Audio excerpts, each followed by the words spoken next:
जय हिंद दोस्तों। कानपुर का एक मौलाना जो करता था कई लड़कियों के साथ बलात्कार।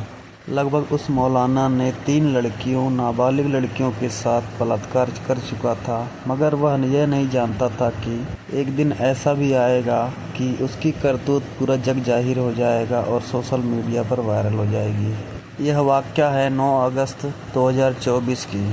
शाम के लगभग 7 या 7:30 बज रहे थे, तभी एक मौलाना आता है और पड़ोस में रहने वाली एक बच्ची को चॉकलेट देता है और वह उस लड़की से बोलता है कि तुम्हें और चॉकलेट चाहिए तो मेरे घर पर चलना पड़ेगा। वह छोटी बच्ची होती है, वह मान जाती है। शायद वह सोचती है कि मौलाना के घर जाकर मुझे और भी चॉकलेट मिलेंगे।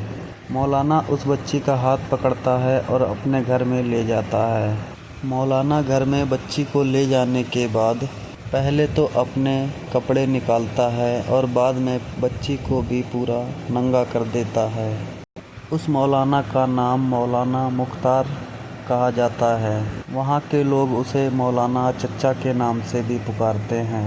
वह मौलाना 5 वक्त की नमाज भी पढ़ा करता था। मौलाना उस बच्ची के साथ गलत व्यवहार करना चालू कर देता है, उसके निजी अंगों को छूना चालू कर देता है। तभी वह देखता है कि उसके दरवाजे पर किसी ने बहुत तेज़ी से लात मारी और उसके रूम का दरवाज़ा खुल जाता है। दरवाज़ा खुलते ही बहुत सारे लोग उसके घर पर आते हैं और मौलाना को नंगी अवस्था में पकड़ लेते हैं और वह लड़की भी सहम जाती है कि आखिर ऐसा क्या हो गया कि इतने सारे लोग अचानक घर में आ गए। सभी लोग मौलाना और उस बच्ची को नंगी अवस्था में देखते हैं तो पिटाई शुरू कर देते हैं मौलाना की। मौलाना पिटाई खाने के बाद यह बोलता है कि मैं इस बच्ची को यहाँ इसलिए लेकर आया हूँ कि इस बच्ची ने मेरा फ़ोन चोरी कर लिया था। शायद इसने मेरा फ़ोन अपनी किसी जेब में रख लिया था, इसीलिए मैं इसकी चेकिंग कर रहा था कपड़े उतरवा कर। तभी एक कॉल पुलिस को कर दी जाती है। उस मौलाना के बारे में पुलिस को बताया जाता है। उसी समय एक वीडियो वायरल होती है कि एक मौलाना एक लड़की को नंगा कर रहा है और उसके साथ ज़बरदस्ती या शारीरिक शोषण करने की कोशिश कर रहा है। मौलाना के 2 बेटे होते हैं, एक बेटा जो मुंबई में रहकर काम करा करता था और दूसरा बेटा घर पर ही रहा करता था। कुछ समय के लिए वह लड़का छोटा जो उसका बेटा होता है वह घूमने के लिए बाहर गया हुआ होता है और उसकी मौलाना की पत्नी जो होती है वह भी अपने रिश्तेदार के घर गई हुई होती है।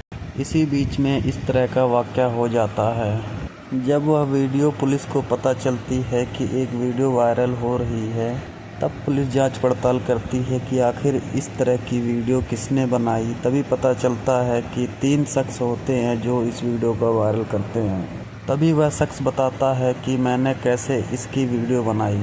इसी बीच मौलाना जो होता है वह मौका पाते ही घर से भाग जाता है और किसी रिश्तेदार के घर जाकर छुप जाता है। पुलिस द्वारा उन तीनों व्यक्तियों को चांटा फटकारा जाता है कि आखिर तुम ऐसी वीडियो कैसे बना सकते हो और इसे सोशल मीडिया पर क्यों वायरल किया तुमने। तभी वह लोग बताते हैं कि हम इसके पड़ोसी हैं और वह रोने लगता है और बताते हैं कि कैसे इसने वीडियो बनाई। तब वह तीनों व्यक्ति बताते हैं कि इस मौलाना ने लगभग 3 लड़कियों के साथ यौन शोषण कर चुका है और जब बात आती है उसके व्यवहार पर तब पता चलता है कि वह 3 वक्त की नमाज पढ़ता है और लगभग 70 साल की उम्र का है। कोई विश्वास नहीं करता, इसलिए उसे 3 बार छोड़ दिया जाता है। तब वह तीनों बताते हैं कि इसने लगभग 3 बलात्कार कर चुका है और यह किसी तरह बच जाता है। हमने सोचा कि क्यों ना इसको दोबारा रंगे हाथ पकड़ा जाए। एक व्यक्ति होता है जो दुकान पर काम करता है, वह जब चॉकलेट लेता है मौलाना, तब वह तीनों प्रोग्राम बनाते हैं कि लगता है आज कुछ न कुछ गलत किसी लड़की के साथ होने वाला है। उस लड़के ने यहाँ तक रिकॉर्ड किया था, जब वह मौलाना उस लड़की को चॉकलेट दे रहा था वह भी इस वीडियो में ज़रूर था।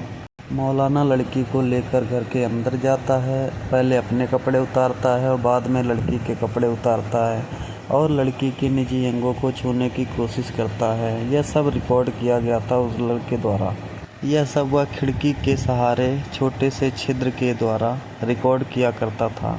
उन तीनों का यह कहना था कि किसी तरह यह मौलाना पर्दाफाश हो और इसको कड़ी से कड़ी सज़ा मिले। जब मौलाना पकड़ा जाता है उसी बीच लड़की की मां आ जाती है। वह कहती है कि मैं इस मौलाना को सज़ा दिलवाकर ही रहूँगी। रात के लगभग 9 बज रहे थे। वह महिला अपनी बच्ची को लेकर थाने की तरफ जा रही होती है। जब वह लड़की किसी भी दाढ़ी वाले मौलाना को देखती है तो वह सहम जाती है। अपनी मां का हाथ अचानक ज़बरदस्ती जकड़कर पकड़ लिया करती है। रास्ते में कई दाढ़ी वाले मौलाना मिलते हैं। जब जब मौलाना मिलते हैं तो वह लड़की सहम जाती है और अपनी मां को जकड़ लेती है। शायद मां को अंदाज़ा हो गया था कि मेरी बच्ची सहम गई है, क्योंकि उस मौलाना ने काम ही ऐसा किया है। वह महिला अपने बच्ची को लेकर पुलिस थाने जाती है और रिपोर्ट दर्ज कराती है और सारी घटनाक्रम का ब्यौरा देती है और बोलती है कि इस मौलाना को कड़ी से कड़ी सज़ा दिलवाई जाए। जब वहाँ की एक महिला कांस्टेबल उस बच्ची से पूछताछ कर रही होती है, तभी वह बच्ची देखती है कि वहाँ पर एक दाढ़ी वाला मौलाना खड़ा है और वह उसे देखकर डरने लगती है। तभी वह महिला कांस्टेबल बोलती है बच्ची से कि तुम डरो नहीं, तुम यहाँ सेफ हो। तुम मुझे बताओ आखिर मौलाना ने क्या क्या तुम्हारे साथ किया। वह बच्ची आप बीती सुनाती है और मौलाना के खिलाफ केस दर्ज कर लिया जाता है। पहले तो पुलिस समझाने की कोशिश करती है बच्ची की माँ को कि ऐसा मत करो, तुम इस मामले को यहीं रफा दफा करवा दो। मगर उस बच्ची की मां को बहुत परेशानी होती है। वह बोलती है कि मैं मामले को दबाना नहीं चाहती। अगर ये मामला अभी यहाँ दब जाएगा तो हो सकता है किसी और बच्चे की मौलाना द्वारा शारीरिक शोषण किया जाए और यह बहुत ही गलत काम होगा। महिला के रिपोर्ट करवाने की वजह से पुलिस को करना पड़ता है मौलाना के ऊपर एक्शन। जब पुलिस मौलाना के घर जाती है तब पता चलता है कि मौलाना तो अपने घर से भाग चुका है। पुलिस कई जगह तफ्तीश देती है तब पता चलता है कि मौलाना अपने ही एक रिश्तेदार के घर जाकर छुपा हुआ है और मौलाना को पकड़ लेती है और उसके खिलाफ कई मुकदमे दायर करती है और उस मौलाना को कड़ी से कड़ी सज़ा दिलवाने का प्रावधान रखती है। मौलाना के इस गंदे कृत्य को जब सोशल मीडिया पर वायरल हो जाता है तब सब यही सोचते हैं कि कैसे एक मौलाना 70 साल की होकर भी ऐसे गंदे कृत्य कर सकता है। शायद मौलाना को यह नहीं पता था कि वह ऐसे गंदे कृत्य कर पकड़ा भी जा सकता है। उस मौलाना को तो बस अपनी हवस का शिकार बच्चियों को ही बनाना होता था।